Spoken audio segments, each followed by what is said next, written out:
السلام علیکم۔ Donald Trump نے ایسا لگتا ہے کہ افغانستان سے بگرام ایئر بیس لینے کا فیصلہ کر لیا۔ انہوں نے اس کے بارے میں بیانات دینا بھی شروع کر دی اور باقاعدہ دھمکی لگانا شروع کر دی ہے کہ اگر ہمیں افغانستان بگرام ایئر بیس نہیں دیتا جو کہ امریکنز نے بلڈ کیا تھا تو things can go dirty, which means کہ اب امریکہ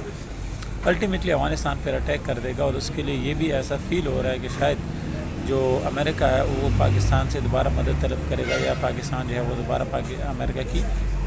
مدد کرے گا۔ اور اس کی ایک ایگزامپل تو یہ ہے کہ پاکستان کے وزیر ریلوے یعنی حنیف عباسی اور پاکستان کے وزیر دفاع یعنی خواجہ آصف دونوں نے افغانستان کے خلاف شدید سخت بیانات دینا شروع کر دی۔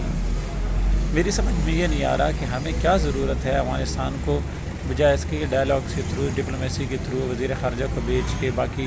ڈپلومیٹس کو بھیج کے ان کے ساتھ تعلقات بہتر کرنے کے بجائے ہم کیوں امریکہ کا ساتھ دیتے ہوئے ایک دفعہ پھر ایک ایسی جنگ میں کودنے کا ارادہ رکھتے ہیں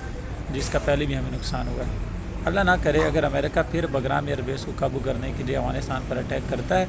تو اس کا جو سب سے پہلا نقصان ہوگا وہ پاکستان کو ہی ہوگا، اس کے بعد چائنا، رشیا اور نارتھ کوریا کو ہوگا، جس کی وجہ ہے کہ جب بھی امریکہ کسی خطے میں جاتا ہے تو وہ اس پورے کے پورے خطے کو انسٹیبل کر دیتا ہے، اور وہاں پر جنگ کی سی سچویشن ہو جاتی ہے،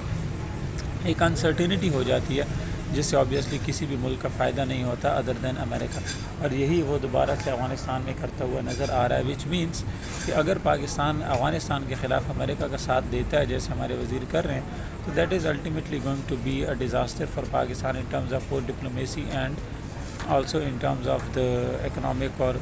situation of rule and law, دونوں طرح سے ہم پھر ڈیمیج ہی ہوں گے۔ اب دیکھنا یہ ہے کہ ڈونلڈ ٹرمپ کیا صرف ایئر سٹرائک کا سہارا لیتے ہیں، ڈپلومیسی کا سہارا لیتے ہیں، انارکی کا سہارا لیتے ہیں،